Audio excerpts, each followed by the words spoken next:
উদ্দীপকে একটা পাটাতনের figure draw করা আছে। পাটাতনের উপর 4 কেজি ভরের একটা বস্তু রাখা আছে। এখন বলা হচ্ছে যে বস্তুটাকে যখন বল প্রয়োগ করা হবে, এই বস্তুটা এখান থেকে মুভ করে পাটাতনের শেষ প্রান্তে চলে আসবে। এখন শেষ প্রান্তে যখন আসবে, তার শেষ বেগ হচ্ছে 10 ms ইনভার্স 1।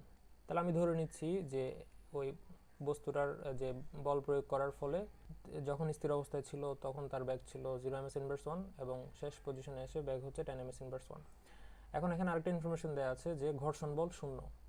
তার মানে এখানে প্রযুক্ত বল ইজ ইকুয়ালস টু আমরা কার্যকরী বল পাবো। That means F is equals two আমরা এম এ পাবো। তো আমাদের এম দেওয়া আছে 4 কেজি। এখন এ বের করার জন্য আমাদের যে ইনফরমেশনগুলো দেওয়া আছে, ইউ দেওয়া আছে 0 ms ইনভার্স 1 যেহেতু বস্তুটা স্থির ছিল। দেন ভি দেওয়া আছে আমাদের 10 ms ইনভার্স 1, ইনফরমেশনটা দেওয়াই আছে এখানে। দেন হচ্ছে আমাদের এস দেওয়া আছে, অর্থাৎ বস্তুটা এখান থেকে এই যে শেষ প্রান্তে আসছে এটার যে সরণ হয়েছে হচ্ছে 1 মিটার। আমরা এই তিনটা ইনফরমেশন যদি পাই তাহলে সেক্ষেত্রে গতির যে সমীকরণ, অর্থাৎ বল প্রয়োগের ফলে তো ত্বরণ হবে, তাহলে গতির সমীকরণ আমরা এখানে v square is equals to u square plus 2as use করতে পারি।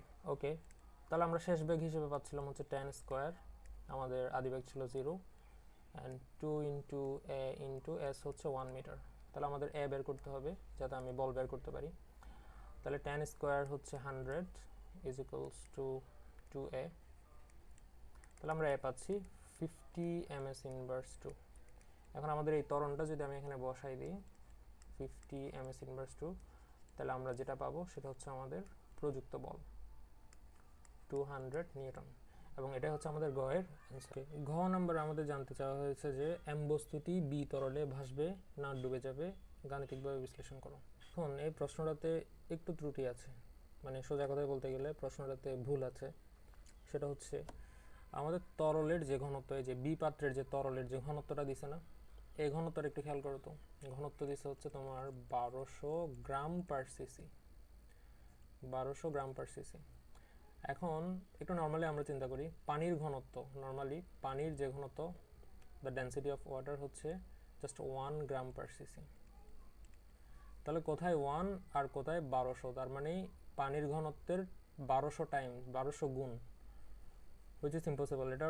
এটা তরলই না, এক কথায় যদি আমরা চিন্তা করি, মানে কোনো তরলের ঘনত্ব এরকম হইতেই পারে না, এটা কঠিন পদার্থ হয়ে যাবে এক কথায়। সো টেকনিক্যালি এখানে যে উপাত্তটা দিছে ওই উপাত্তটাতেই ভুল আছে। এটা যদি 1200 ইউজ করে তাহলে সেক্ষেত্রে kg per metre cube use করার কথা ছিল, অথবা 1.2 গ্রাম পার সিসি এভাবে দিলে তাও কিছুটা লজিক্যাল মনে হতো। বাট এখানে কোয়েশ্চেনটা আমি যেটা মনে করছি কোয়েশ্চেনটা ভুল আছে। সো এখন এটা কোয়েশ্চেন ভুল থাকার পরেও যদি এটা আমরা সলভ করতে যাই তাহলে সেক্ষেত্রে কেমন সলভ করবো? খুবই সিম্পল। আমরা জানি একটা বস্তু কখন ভাসবে কখন ডুববে এটা ডিপেন্ড করে হচ্ছে বস্তু দুইটার ঘনত্বের উপর। অর্থাৎ আমি যদি তরলের ঘনত্ব এবং বস্তুর ঘনত্ব দুটাই বের করি, ওখানে তরলের ঘনত্বের চেয়ে যদি বস্তুর ঘনত্ব বেশি হয় তাহলে বস্তুটা ডুবে যাবে, আর বস্তুর ঘনত্বের চেয়ে যদি তরলের ঘনত্ব বেশি হয় তাহলে সেক্ষেত্রে বস্তুটা বেশি থাকবে। তো খুবই সিম্পল। তো আমরা এখানে বস্তুর ঘনত্বটা বের করতে পারি। বস্তুর ঘনত্ব আমরা জানি, ঘনত্ব বের করার সূত্র হচ্ছে rho is equals to m divided by v. তাহলে এখানে বস্তুর ভর দেওয়াই ছিল, আমি গ্রাম পার সিসিতে ঘনত্বটা বের করতে যাচ্ছি, তাহলে 4 কেজি দেওয়া ছিল, আমি এটাকে গ্রামে নিয়ে যাচ্ছি, 4000 গ্রাম হবে। দেন ভি বের করার জন্য আমাদের যেহেতু বস্তুটা একটা গোলক, তাহলে আমরা জানি গোলকের আয়তন বের করার ফর্মুলা হচ্ছে 4 divide by 3 pi r cube. তাহলে 4 divide by 3 into pi into আমাদের ব্যাস দেওয়া ছিল 20 সেন্টিমিটার, সো ব্যাসার্ধ হবে 10 কিউব। তো আমি যদি এটা ক্যালকুলেট করি আমি পাবো হচ্ছে 4188.8 সিসি কিউবিক সেন্টিমিটার। আমাদের ব্যাসার্ধ সেন্টিমিটারে দেওয়া ছিল, সো এটা সেন্টিমিটারে আসবে যেহেতু বাকি দুটা কনস্ট্যান্ট। ওকে, আমরা যদি এখন ভি এর জায়গায় এটা বসাই দিই 4188.8, তাহলে এটা হয়ে যাবে গ্রাম। এই যে 4 কেজিটা 4000 গ্রাম পার সিসি। তো আমাদের এটা আসবে 0.95492 অ্যাপ্রক্সিমেট একটা ভ্যালু আসবে গ্রাম পার সিসি। এটাই হচ্ছে আমাদের বস্তুর ঘনত্ব। তাহলে যে তরল যেটা দেওয়া আছে, যে তরলের ঘনত্ব, মানে লিকুইড যেটা দেওয়া আছে বলতেছে ওরা 1200 গ্রাম পার সিসি।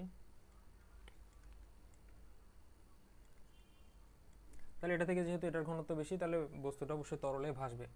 এখন ব্যাপার হচ্ছে যেহেতু কোয়েশ্চেনে ভুল আছে, এটা টিচাররা কীভাবে কনসিডার করবে?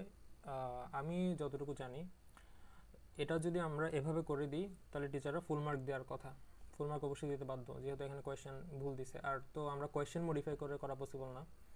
আর যদি আমরা কেউ যদি মনে করি যে এখানে কোয়েশ্চেনটা ভুল আছে, আমি কোয়েশ্চেনটা একটু মডিফাই করে করি, এখন সেই ক্ষেত্রে এটার অ্যাকুরেট যে আনসারটা এটা বলা যাচ্ছে না। আর যদি কোয়েশ্চেনে যেহেতু ভুল আছে, তাহলে সেই ক্ষেত্রে এটা টিচাররা কনসিডার করতে পারে। সো এটা নিয়ে এত টেনশন করার কোনো কিছু নেই। যদি তুমি যেভাবে আনসার করে আসছো, যদি তোমার প্রসিডিওরগুলো ঠিক থাকে, তাহলে অবশ্যই তোমাকে মার্ক দেওয়ার কথা। তো আমি এখানে ফাইনালি কথাটা লিখতে পারি যে এখানে বস্তুটি তরলে ভাসবে। যদি এটা তরল আসেই না, ভাসবে, বস্তুটি তরলে ভাসবে। 1200 গ্রাম পার সিসির ডেন্সিটির আসলে তরল হয়ই না, এটা কঠিন পদার্থ হয়ে